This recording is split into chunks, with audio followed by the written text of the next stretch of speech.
Hi all, welcome to Eicher Motors Limited post Q4 FY24 results conference call. Uh, we have with us the senior management of Eicher Motors, represented by Mr. Siddharth Lal, MD and CEO, Mr. Vinod Agarwal, MD and CEO of VECV, Mr. B. Govindrajan, CEO of Royal Enfield, Mrs. Vidya Srinivasan, CFO, Eicher Motors Limited. Thanks again to the management for giving us the opportunity to host the call. Without wasting any time, over to the senior management for their initial comments.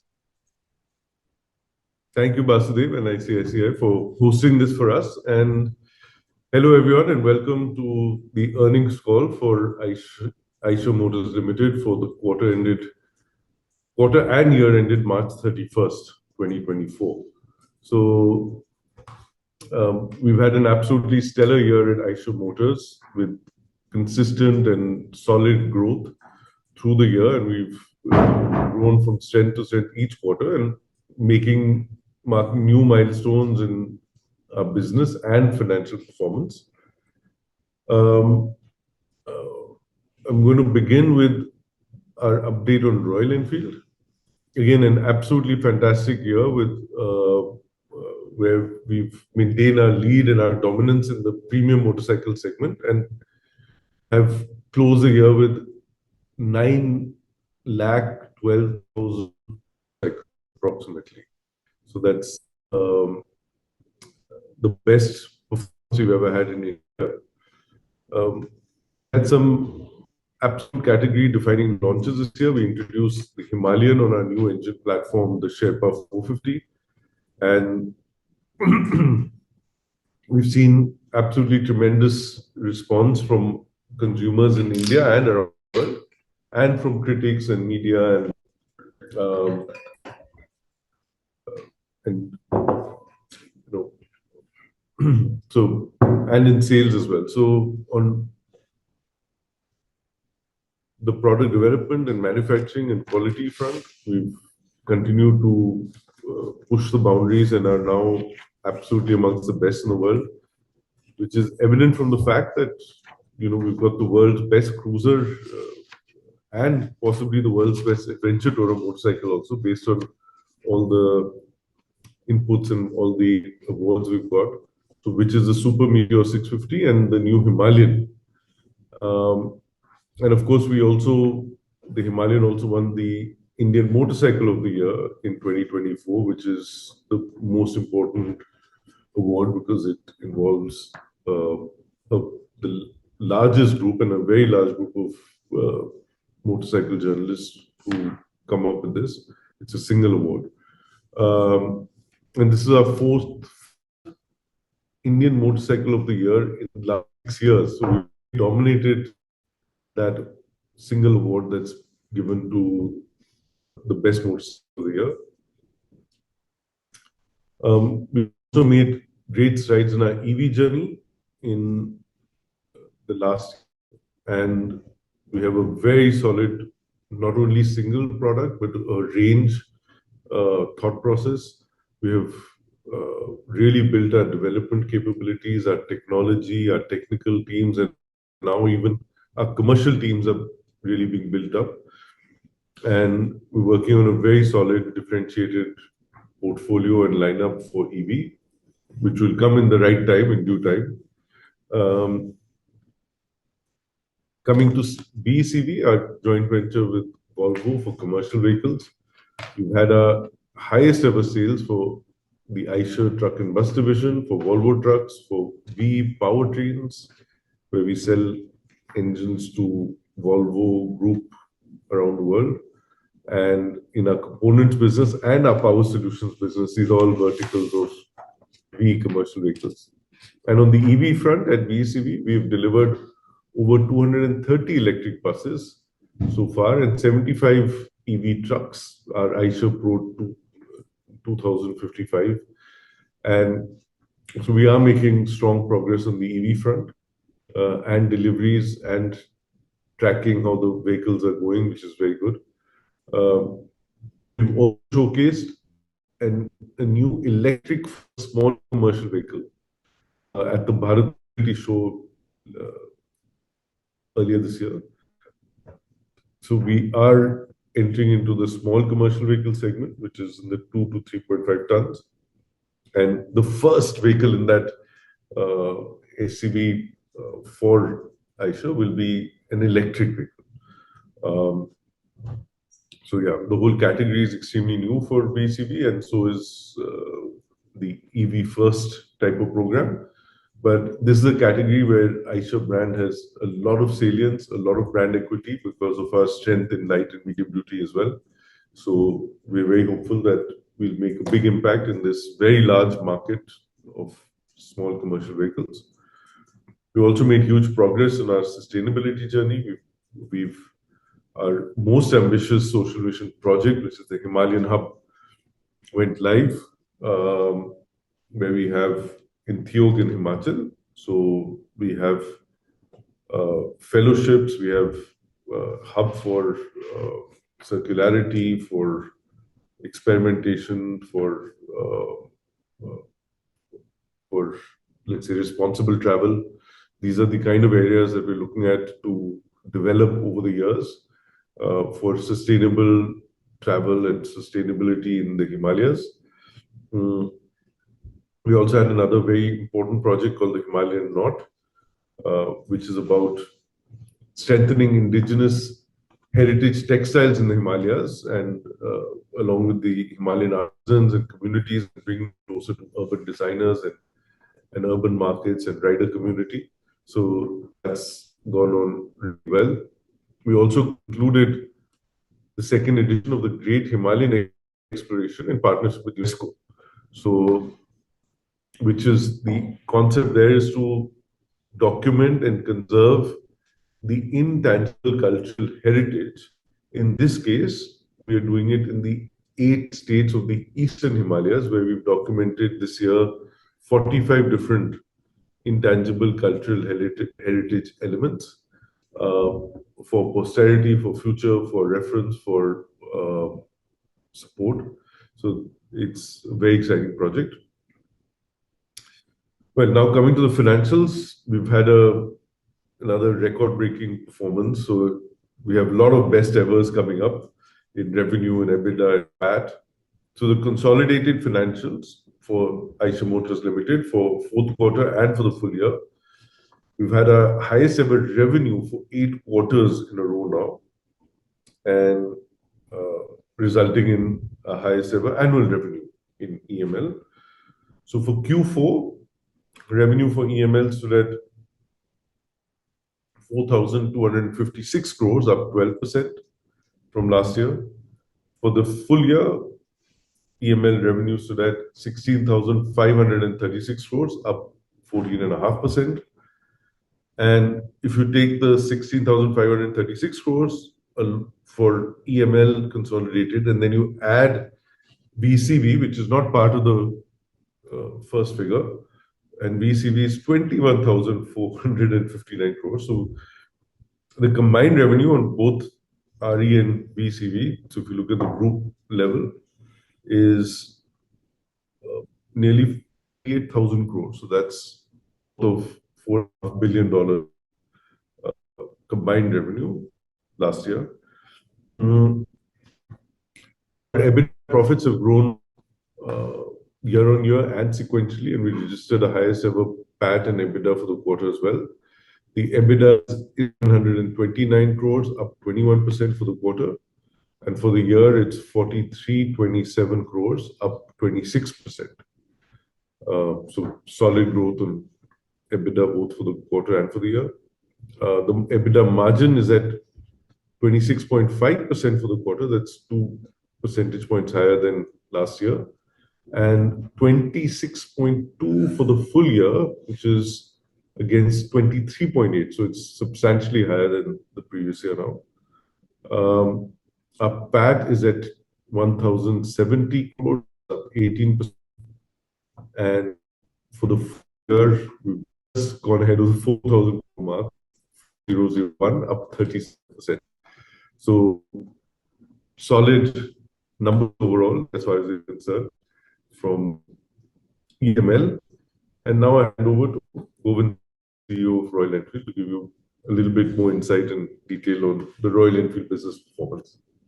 Thank you, Siddharth. Hello, everyone. Good afternoon. Thanks for joining on a Saturday. All of us at Royal Enfield are super proud of the several milestones we have achieved in the year 23-24. Not only have we seen exceptional performance for Q4, we have also sustained strong growth momentum throughout the year in all quarters, despite a lot of actions which you would have seen in the middleweight segment. During this quarter, we sold 227,925 motorcycles, which is up by 6.2% on YoY basis.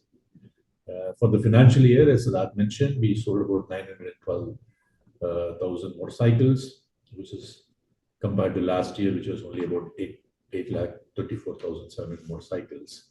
This is our highest ever volumes in the country in India. With this, we have surpassed our pre-COVID level and have maintained the robust growth momentum with about 30% market share in more than 125cc category. And our motorcycle market share is almost about 7.2% on an overall basis.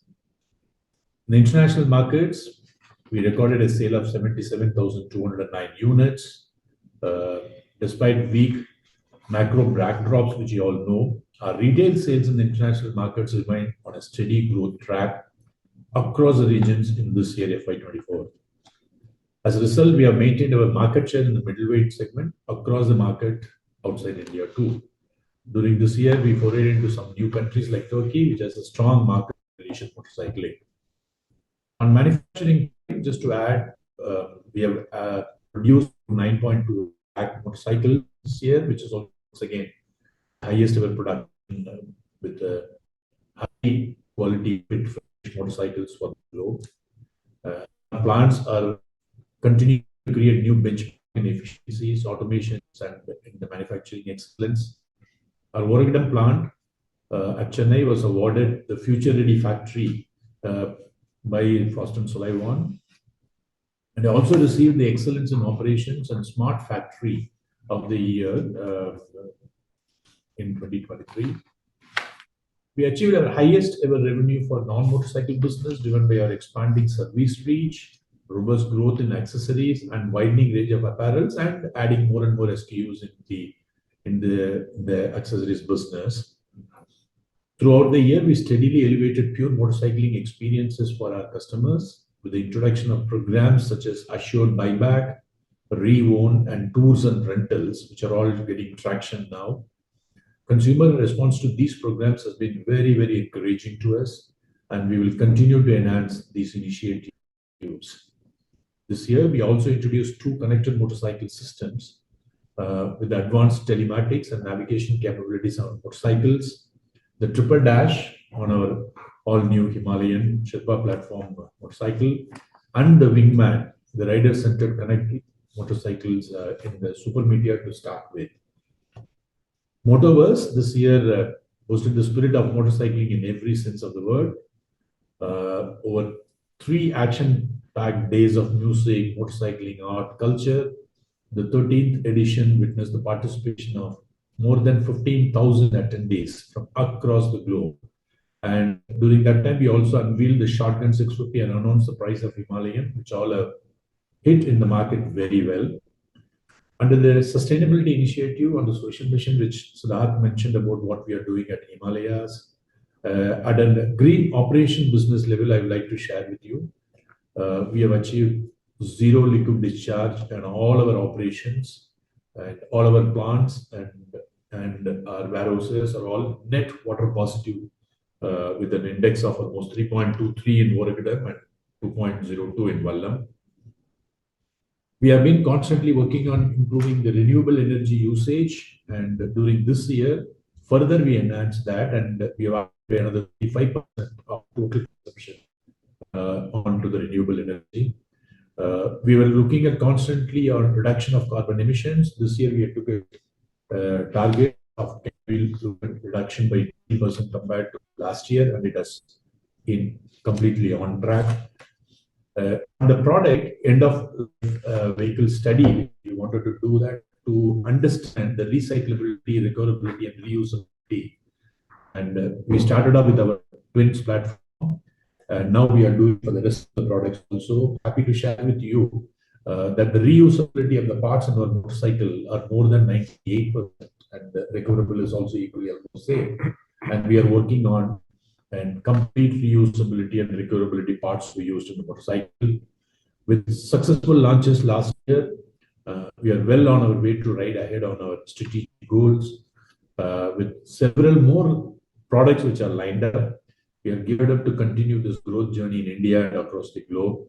In conclusion, we had a very great year and have an even better one planned in the coming year. And now I will hand it over to Vinod Agarwal to take you through the VEC presentation. Over to you.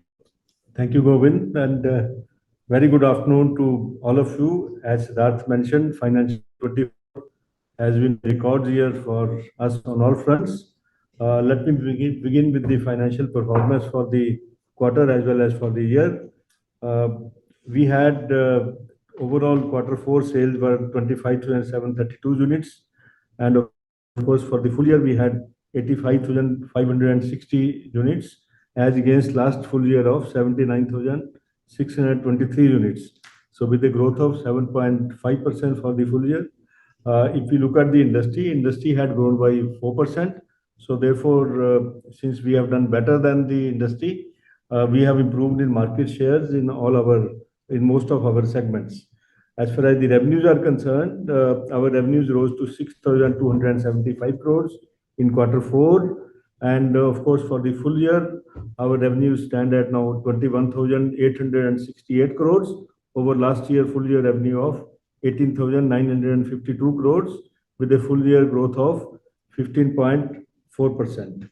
As far as the EBITDA margin are concerned, we had an EBITDA margin of 486 crores for the quarter, and for the full year we had the EBITDA margins of 1715 crores as against last year full EBITDA margins of 1387 crores with a growth of 23.6%.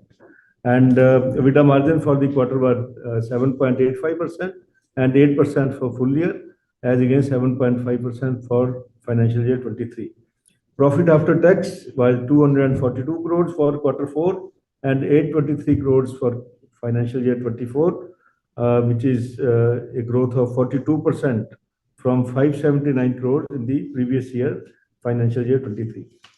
And we achieved highest ever Q4 sales for Eicher heavy duty trucks at 6,476 for Eicher brand and 500 plus for the Volvo brand. And for the full year, we have heavy duty trucks sales of 23,660 as against last year of 20,675 units.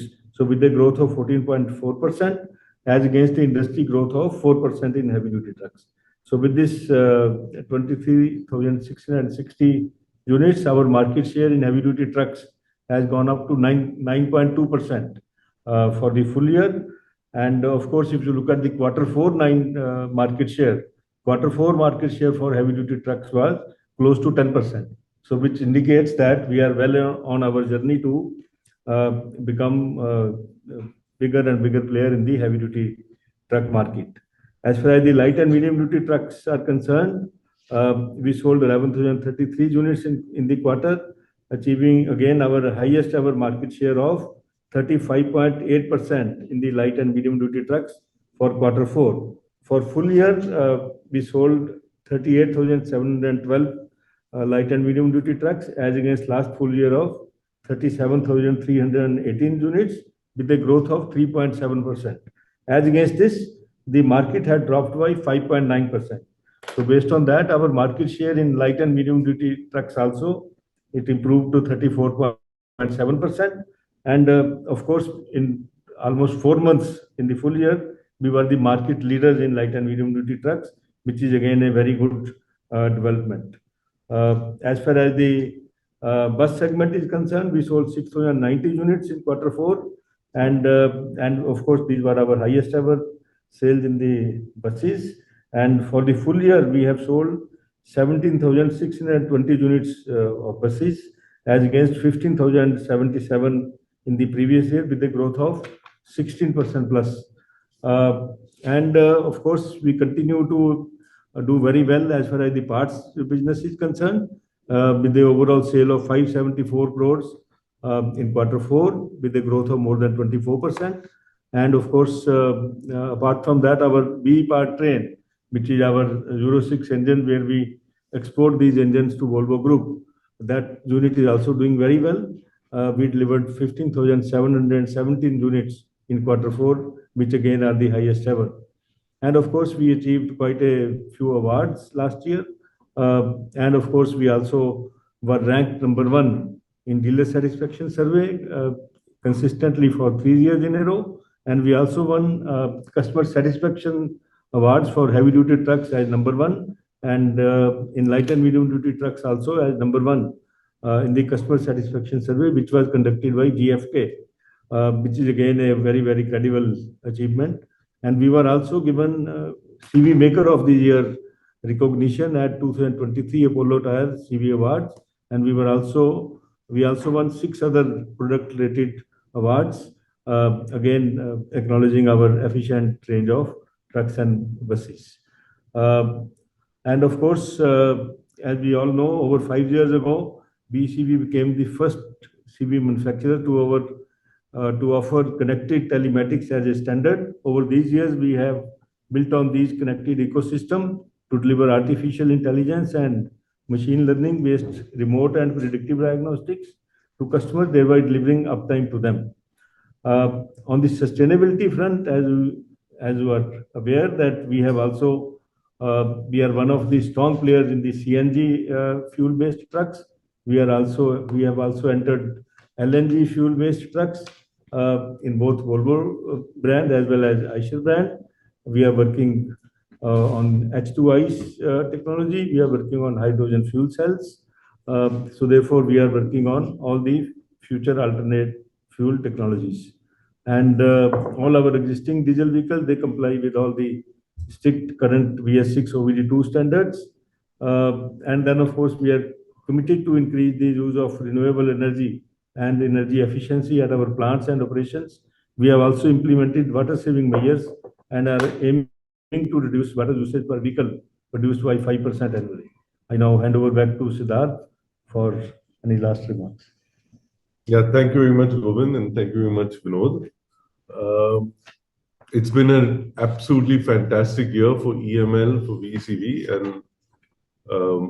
and as we step into this year, which you're already in, we are really confident that we'll continue to grow, and we have a lot of interesting things planned ahead. Royal Enfield's performance and success last year was particularly special as we achieved all of that in the light of huge, let's say, push of new competition, new wave of competition. And it's our dedication to motorcycling and to premium motorcycling. It's our extreme focus. It's of course, we believe our products are a step ahead, and we've always, even though the product cycle is 4 to 5 years in terms of conceptualizing to being on the road, we've always been a step ahead of competition. Even when new competitions come in, we've already anticipated or consumer demand more than competition and been ahead of the curve. But then it's well beyond that. I think for us, as a lot of you know, that it's the entire holistic consumer experience. That's what we're obsessed about at Royal Enfield. That's what we think about daily, more than competition, more than investors, more than anything else. We think of our consumers. And we ourselves, Govind, Rajan, myself, we're on the motorcycles, riding, understanding future bikes, competition bikes, EV bikes, and our whole team.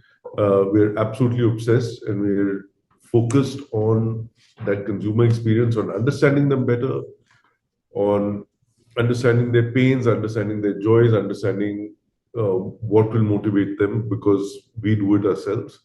And that's the difference. It's a holistic, really, really detailed, thought-through experience that we provide our consumers, and we continue to remain super focused on doing just that. So that's just an update from all three of us. Thank you very much for listening, and now we're open for some questions. Thanks, sir.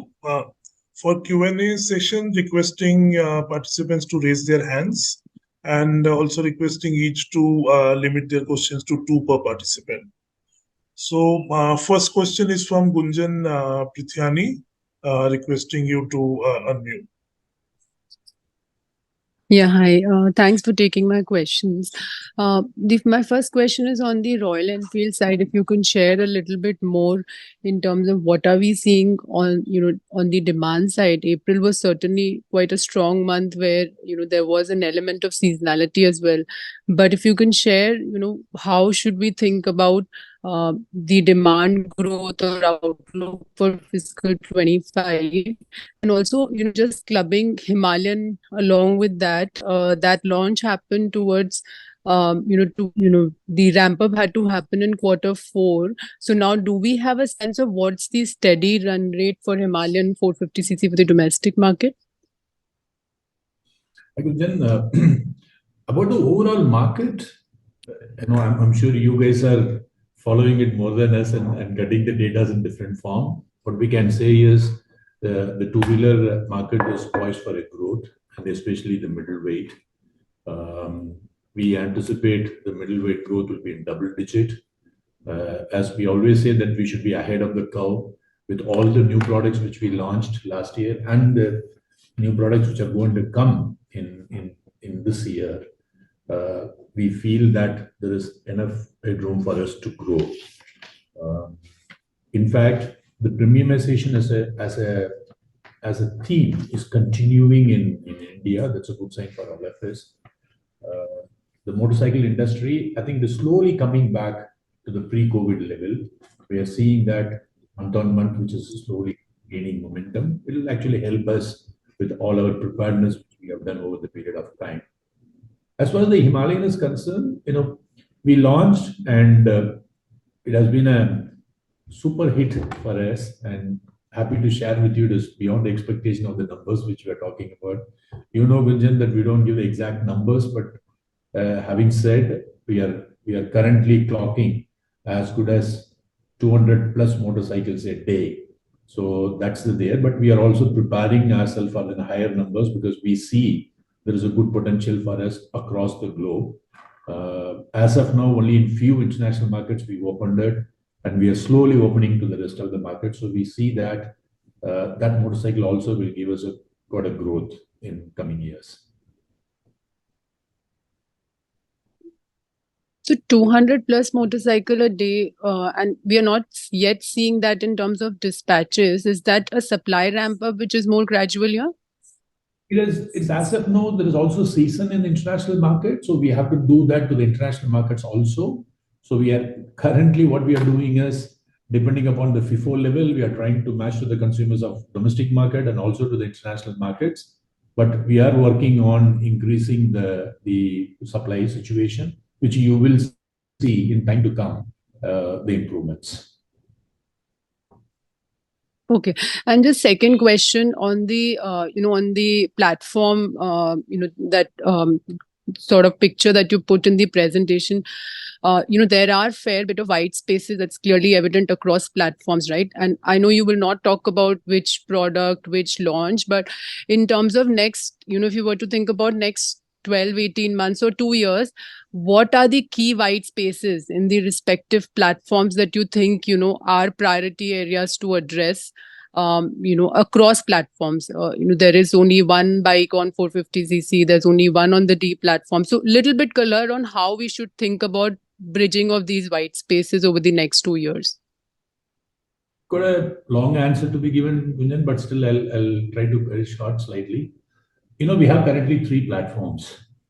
We have our super refined J platform.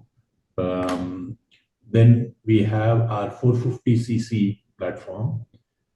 which is the Sherpa platform, and the 650cc platform. We also had that 411 platform, and in some of the products we are continuing there.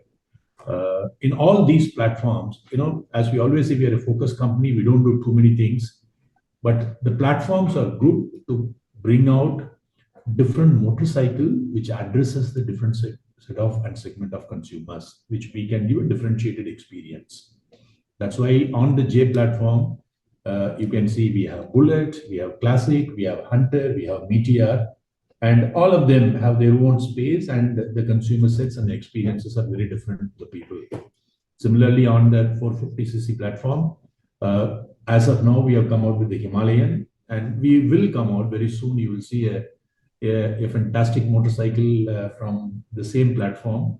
And on the 650cc platform, we have our Continental GT, Interceptor, Shotgun, and the Super Media 650. All are very different motorcycle, and which gives a differentiated experience. So to that extent, all the platform changes and the improvements which we have done, we have to give some space for that also to grow. 411cc platform when we launched wasn't there, but over the period of time we created a category like that for all these platforms and the products which we are bringing in. We have to give that space to actually grow, because consumers also have to get accepted to that. We know that these are all outstanding products which will grow in the market over a period of time. We constantly look at, as Siddharth was mentioning, we ride motorcycles. We are motorcyclists first. When we ride, when we see there is a possibility for us to give you a different kind of a motorcycle in the same platform, we always keep thinking about it, but that's all thought through at the platform development stage itself. We don't do afterthought discussions of all these things. So around the platform, as we presented to you people, we have a lot of new products which are already lined up, which will start coming one by one. Okay, got it. I'll join back the queue. Thank you so much. Thanks. Next, we have a question from Kapil Singh.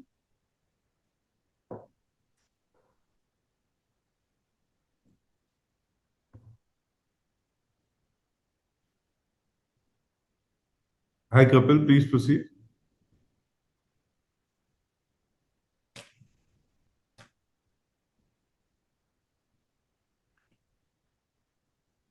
Or we can move to the next, maybe. Hello?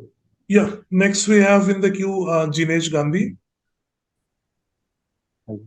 Hello. Hi. Can you hear me? Yeah, Jinesh. Yeah, hi. Congrats on good set of numbers. Quickly, two questions on the RE business. On the export side, we have started to see some bit of pickup on the wholesale volume side. Are you seeing similar trends on the retail? Are things looking up now vis-a-vis what it was 6 months back? In the international market, Jinesh? Yeah. Yes. No, the last call also I was just telling, we don't track the wholesale. Wholesale is only a transaction number for us. We always look at retail, and as the retails are better, and last year, as I mentioned, the retail focus is what is there. There is happy to share that the retail had been very good in all the markets across the globe, outside India too. And to that extent, you are seeing the wholesale also picking up slowly. Okay, so we should expect this run rate to improve upon given recovery in the retails. That's how the equation also works. But all of us have to be keeping only one thing in mind is, the international market macro situation, it's a market by market situation. It's not across. So every market, depending upon the consumer sentiment, we will actually be looking at. As I always say, for wholesale, we can go on and do more numbers, but we are not that sort of a company. True. We look at retail, we actually look at it as a pull brand rather than a push.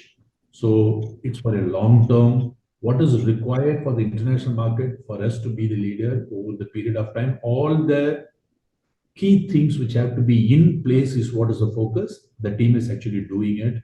We have our own subsidiary wherever it required. We have our own CKD plants. Our teams are on the ground of actually picking up the consumer sentiments. We are looking at integration of the DMS. We are looking at the CRM package integration with the central team. So all those activities are happening constantly in the international markets, because we know for sure there is a huge market potential for us, and all our products are also fully accepted in the international market very well. So that's the positive feel which we have about the international market. Got it. Got it. And second question on the RE margins, Royal Enfield margins. So clearly we have seen a healthy evolution of margins holding up upwards of 27%. From where we are today, what are the push and pulls which we are seeing on margins over the next 12 to 18 months? What are the drivers you'd be looking from margin perspective? First of all, revenue growth itself is something that we are absolutely focused on. We're looking at absolute increase as far as EBITDA is concerned. We're not necessarily so focused on percentages, as you know. So growth, I think, in revenues will obviously flow through to us in terms of the bottom lines. Hello. We are also kind of increasing share of the international market coming back will also obviously have a bit of a flow through as far as our profitability is concerned. And I think we are also seeing, great growth happening in the non-motorcycle side of the business, which is accretive to us. I think that is something that will also kind of flow through. So I think commodity, we are kind of keeping an eye out on at the moment. We're not seeing too much pressure coming in, but that is something that obviously we keep watching out for and see how that impacts us. Got it. And Vidya, just one clarification on VECV. We have seen some restatement of margins, and as a result, margins have declined in fourth quarter on YY basis, but QOQ basis margins again have declined despite seasonally strong quarter. Any one-offs there? Yeah, basically, last year in Q4, there was some fiscal incentives which we had accrued based on the very old, which were pending in Madhya Pradesh government. So due to that, there was one-off in last year Q4. So due to that, the margin looked lower than the last year Q4. Other than that, there is no other reason. But even on QOQ basis, it has declined. So despite 25% growth in volumes. Q2Q basis is not a very big thing, but that's fine. That's not it. Okay. Right, this one of incentives. Got it. Thanks. I'll fall back in queue. Hi, Kapil, you can try again.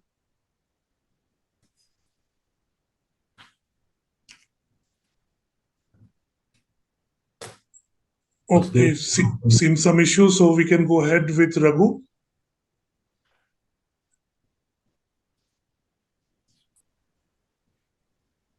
Good afternoon. I hope I'm audible.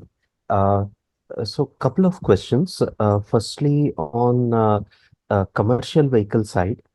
So on electric, ELCV, ESCV, buses, if you can talk a little bit about the volume potential going ahead, how you see that entry into ESCV to become big for the company, and also that on the e-buses, given the announcements on payment security mechanism, would you become more aggressive in future? Definitely, the e-vehicles are evolving now. Buses will be the one, I think, which will have good growth this year, because government has this program, Prime Minister e-Seva bus program, under which they are going to come out with more and more tenders. But of course, we will be very careful, not putting in the bids to pursue the volume at any cost. So therefore, we will see that what makes sense for us. But of course, as far as the products are concerned, we are all ready with the 9-meter bus product, 12-meter bus product, and we are also going to introduce 13.5-meter intercity bus product. So products wise, we are ready, but of course, we will be very careful entering the government business of state transport undertakings, because that business model still is very, very difficult business model, where the entire payment is on per kilometer basis for next 12 years. So So therefore, we have to see that if we do that business, it is done at the right prices. As far as the trucks are concerned, we were the first ones to introduce electric truck in 5.5 ton category. And last year we have sold 75 electric trucks. And this year, of course, the traction is good. And we are also going to come out with more models in electric trucks. And the small commercial vehicle which we had unveiled in Bharat Mobility Expo in February. And that product also we have now given on pilot basis to 10 customers last month. And that will be introduced on commercial basis from January this year. So again, that's a very high potential. And this, of course, the electric model will be followed up by diesel and CNG in the next 6 months. So therefore, it's a electric technology. It's evolving. We are very much there in all the segments, but of course, we will be very, you can say, careful where we have to get in and where we don't have to get in. Thank you for that answer, sir. And congrats on the market share gains you've been seeing. If you can talk a little bit about the demand outlook also, how you are seeing the demand and how you see the prospects. As far as the demand for commercial vehicle market is concerned, I think it has got a very good potential for growth. Fundamentally, because our economy is continuing to do well. And of course, we are expecting on the back of around 6 to 8% growth last year. We are expecting that this year also the economy should grow by 7% plus. So that is the first fundamental reason of growth. Second is the strong infrastructure program from Government of India. And third is the pent-up replacement demand, which continues to be very strong because the new trucks or new technology trucks, which has a lot of electronics and a lot of telematics and a lot of new features which enhance the productivity and efficiency of the trucks, it makes a lot of business sense to replace the old fleet. So therefore, you will see more and more fleet for replacement. So therefore, the CB demand will also increase because of the replacement of the old trucks. So all three fundamental factors point towards that CB industry is going to have a good future, even though there may be hiccups this month or that month. But overall, on a CAGR basis, you are going to see a good growth. Thank you so much, sir. Just a quick question to BGR, sir. Sir, if you can talk about Shotgun 650, what would be the current volume and potential? And is there a case for a 350cc bobber? New products, we all talk about it. Well, that comes near to the new product coming up, we will talk about it. Shotgun, is once again a product is inspired by custom and for customs. When we launched Super Media 650, at that time also we were thinking it's a stunning motorcycle. It was launched in January. There is a huge response in the international market.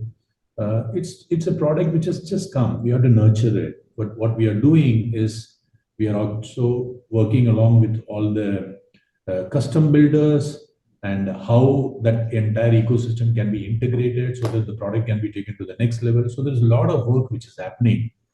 We see that product has a huge potential. It's a very planted motorcycle and it is very different look and feel. Consumers are enjoying it. In fact, I'm at UK Tech Center and yesterday when I met a consumer who bought this, he was in love with this motorcycle and he said that when I saw it, I thought I should have it immediately. So to that extent, there is a good response. So as I mentioned, it's just come into the market and we have to work on it a bit more, but we see there is a huge potential for that product also. Thank you so much, sir. I'll fall back in the queue. Best wishes. Thanks. Next, we have question from Binay Singh. He's on mute.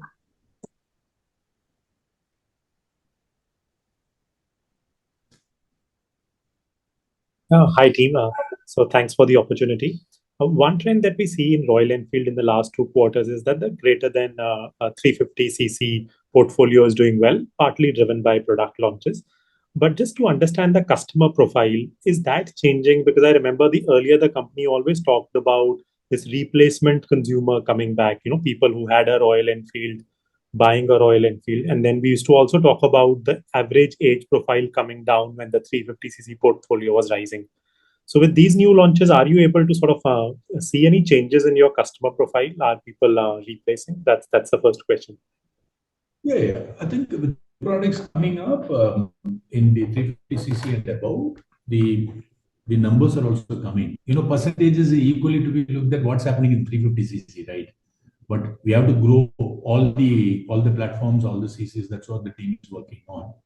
But the new products like the Himalayan 450 on the Sherpa platform, which we launched, 650 motorcycles, Shotgun, Super Meteor, all those things are doing well. You will see more products even in that. So those are also will be growing. In the 350cc also the products, we are planning a lot of activities which will be happening. Overall, the growth is happening in all the areas. You touched upon the topic of the replacement cycle. In the last call also I mentioned it is yet to kick in, but we have to be prepared. So what we have done is to give a very frictionless experience for those consumers, almost about 6 million motorcycles which are there in the market as a vehicle park. For them at a particular point of time to give the new motorcycle which they can exchange with, we came out with a Reown as a platform, giving for the consumer to upgrade. Having said, we don't want our customers to actually change the motorcycle just because we have a new motorcycle. We have to be working with them that they enjoy the motorcycling experience. Somebody who bought a classic at some point of time, if he wants to enjoy our Interceptor today, and then we should be there to actually help him out to enjoy the motorcycling. And that's the focus which we are doing now. The replacement cycle will kick in at some point of time, but yet to see a good traction behind it. It will take some time, but I think it's a growth path for us in future. Thanks for that. And secondly, could you share a little bit about like finance penetration? How is it now for you? And also the 3 programs that you started last year, the Reown, the leasing program. What sort of percentage contribution is it coming from them? I assume will be very small. Our finance penetration as of now is about 61%. It's steadily growing over the period of time. Because when the demography is coming down, it also is quite natural that the finance penetration will be there. So, we came out with the digital finance marketplace DFM, which we did. We integrated that to our website. And on a journey of the consumers at the front end, we actually socialize that and say this is the finance option which is available, and very attractive finance schemes which we are working on. Yeah, it's a lever, and it has to be available. As I mentioned, frictionless experiences, it's everything. When the consumer wants it, it should be available. That's what is the focus which we are doing. You asked about the Reown and Reown as a program. We just launched. We piloted in few cities, and in those areas, the numbers are coming in. We have to work with the entire ecosystem. We have to work with our dealership. We have to explain to them about the business model, in which way it is better for them, beneficial for them, and also to the consumers. So it is slowly taking traction. It won't be overnight, but it is the thing which we feel for an upgrade cycle is very important for us. Thanks, team. Lastly, any price hikes we've taken recently? Anything on that in the Royal Enfield side and in the VECV side? Royal Enfield side, we haven't taken a price hike very recently. VECV, maybe we know. In VECV, we are focusing more and more on the discount reduction. So even though you will not see the increase in the MRPs, but we are trying to plug the gap between the MRP and the transaction prices. So therefore, we will see more and more rationalization happening in the discounts. Great. Thanks a lot, team. Best wishes for future quarters. Thanks. Next, we have question from Arvind Sharma. Yeah, hi, can you hear me? Yeah. Yeah. Yeah, hi. Good afternoon, everyone. Two questions from my side. First, on the realizations in Royal Enfield, they were quite strong this quarter. Any specific reason and sustainability thereon? You asked, the quarter is strong. Is there a increase for this quarter? Sir, on the realizations, the ASPs. Average sales. Oh, I think, no, it's just that there is an increase in exports, so that is of course positively impacting ASPs. Apart from that, we had taken a price increase in May last year, so I think quarter on quarter, that the full benefit is coming through this quarter, so that's also there. So that's basically what the reason for the ASP. We haven't taken any price increase, Arvind. It's only the mix and the higher CC motorcycles, which I think the previous question also which was asked. So that's what is actually helping us in the ASP. Thank you. Thank you for the response. The second question would be on commodity prices. Where are you seeing the trends right now? And again, would they be passed on, or would you tend to absorb them going forward? If you could please elaborate on that. Commodities, this is not a headwind as of now. Is it a tailwind?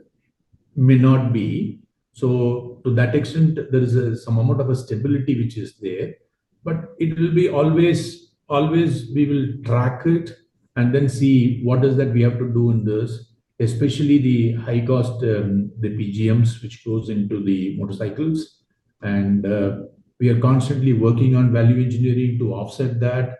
So passing on, not passing on is time to time when we do a pricing committee discussion. At that point of time, we decide. But it is also, commodity going up, commodity coming down doesn't mean that cost plus is actually the price. That's not the equation now we can play in the market.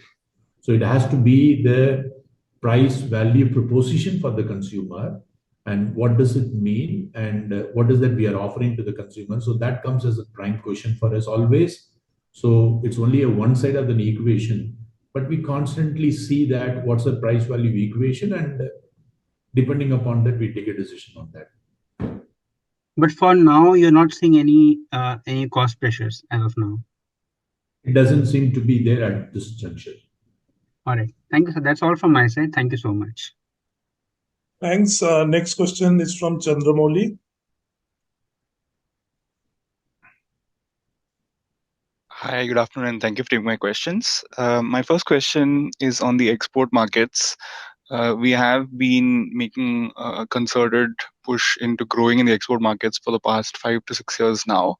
So at this juncture in our journey, just want to understand versus the Indian middleweight market, what are some of the similar factors for Royal Enfield's growth journey in export markets, and what are some of the factors that are slightly different, which you're having to sort of navigate around to potentially replicate the growth you had in the domestic middleweight market in some of the key export markets that we presently have sort of 8 to 10% market share?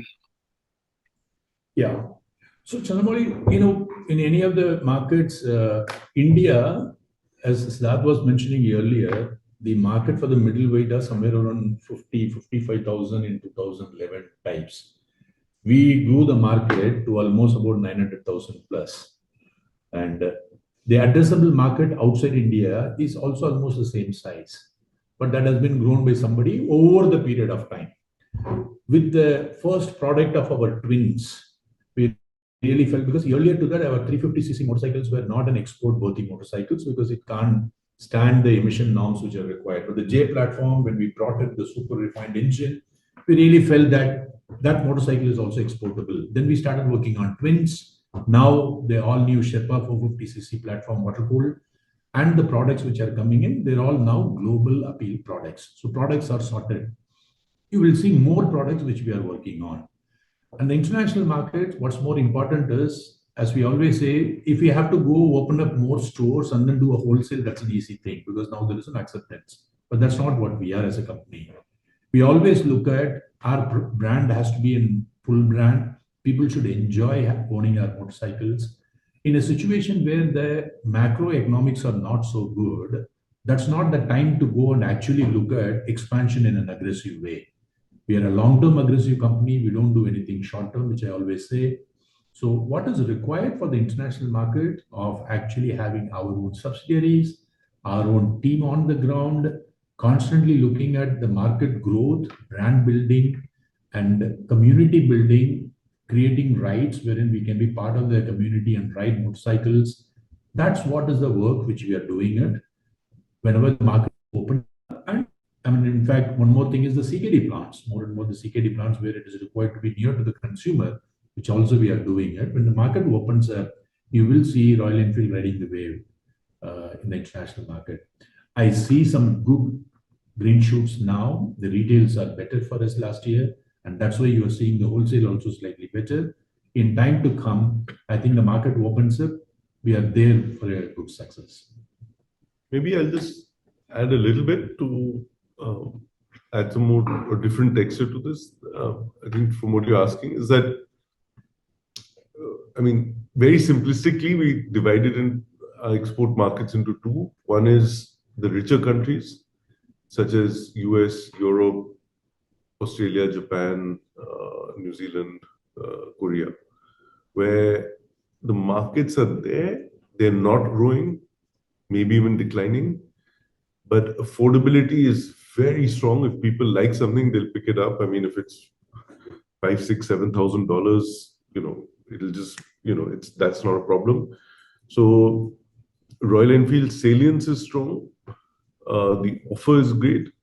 The bike is relatively affordable to these guys and great, absolutely amazing value. So, and our market is strong, very strong in these markets. So that's one set of markets where there's not huge growth.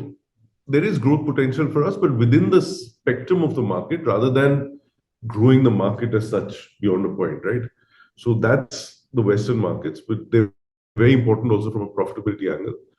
Then you have, for us, what is the high potential markets, some markets in LATAM, some markets in Southeast Asia, where we see that we can make, let's say, in inverted commas, mini Indias, right? So, and we're going with that approach. After having learned in some of these markets over the last many years, we are focusing in on some of them to really penetrate deeper, to make it an India-like idea for us, which is get onto a virtuous cycle. So we're in a virtuous cycle in India where we have strong distribution, strong demand, strong residual value, strong service network, great brand recall, and and that promotes all of these things again. That means so then more demand comes in and it's a virtuous cycle. So that's what we're trying to do in some of the LATAM and Southeast Asian markets, which we feel as, let's say, we term them ourselves as sort of new home markets, right? So where we want to be really present. So our infrastructure, our market companies, so we do our own distribution in some of these markets, and we will do our own distribution. We appoint the dealers ourselves. We may even have our own store once in a while, but really to get deep into a few of these markets where we see long-term potential in the next 5, 10, 15 years of, solid growth and becoming a big player in the motorcycle market in these countries, right? So that's the objective. Got it. That's super helpful. My second question is on the upcoming sort of 450cc platform launches over the next few years. We've historically been a company that's been a very good upgrade option for users from other brands. And then over time, we've graduated into offering upgrade options for our own customers from 350 to 650. And now we have a more affordable upgrade option, which will start coming through in terms of more 450cc products. So just wanted to understand what are some of the dynamics in 350 to 450cc upgrading strategy that we have for our customers, and any early learnings or insights from the Himalayan 450 that we've launched a few months back. Himalayan 450 is, a motorcycle which is adventure, yet you can use it for your daily usage type of motorcycle, right? It's indexed in that.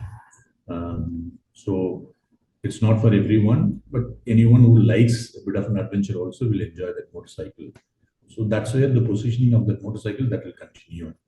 But on the 450cc platform, the new products which we are planning soon, which will be launched soon, that all will actually help us in the upgrade and also getting the new customers. Got it. That's helpful. Thank you very much and all the best. Thanks. Next question is from Mumuksh Mandlesha. Thank you so much for the opportunity, sir. So firstly, one to Vinod, sir. Industry CV demand has been muted recent times. So how are basically the profitability of the fleet operators and how is generally the discounting trend in the market? The industry in Q4 this year has been a little bit subdued. One of the strong reason is that last year Q4 there was some pre-buying. So a lot of, you can say there was some shift from this year industry to that last year's Q4 because of OBD2 norms, which became applicable from 1st April 2023. Because of that, this quarter looked a bit of weak as compared to the previous year Q4. But fundamentally, there is no other reason why the industry should be lower. And the other, of course, the second fundamental reason could be the elections which are currently going on, and a lot of government machinery is busy on the election side. Therefore, no new projects or no new the payments also are slow in getting released. So that is the second reason. As far as the transporter profitability is concerned, I don't see any concern there. Transporters are doing well and they have got good demand and they have got good, basically the business. But they are right now they are not buying because sometimes they also have the experience that during the election time when they buy vehicles, sometimes those are also taken by the various politicians for the campaigns or for various other type of purposes. So they don't want to, some of the first time users, they become a little bit more cautious. So therefore you will see a lot of action after the new government is in place. Understood, sir. Very helpful. So on the this is to Govind, sir. On the exports market, we now have 5 assembly plants globally. Just want to understand what kind of capacity for these plants are there, and what would be the current volumes from these markets. Just want to understand more on how big are this middle motorcycle segment market in these 5 regions, and what kind of line fit volumes they are looking over the medium term. On the CKD plants, majority is local content and a vehicle assembly line. And all those areas, as of now, we are mandated for 1 shift. That's how it is. So there is a potential for us to run 2 more shifts, and that to that extent capacity is available. When the market opens up, we can invest a bit more into this. So that's not a major problem for us in the CKD plants, because that's not a big manufacturing plants where the capital intensive types. It's only an assembly line extensions, which is possible for us to do it within about 2 months time window. And just on the market potential in this 5 markets. I don't have an exact number, to be honest. Maybe we can share it with you only in these markets, what's the numbers and where are we seeing it. We can. Thank you so much for the question. Thanks. That was the last question. So for any follow-up questions or unanswered questions, please reach out to the investor relations team of Eicher Motors Limited. I'd like to hand over the call to the senior management for closing comments. Over to you, Siddharth. Well, thank you all very much for attending, and look forward to talking to you next quarter. Thank you very much. Thank you. Thank you very much.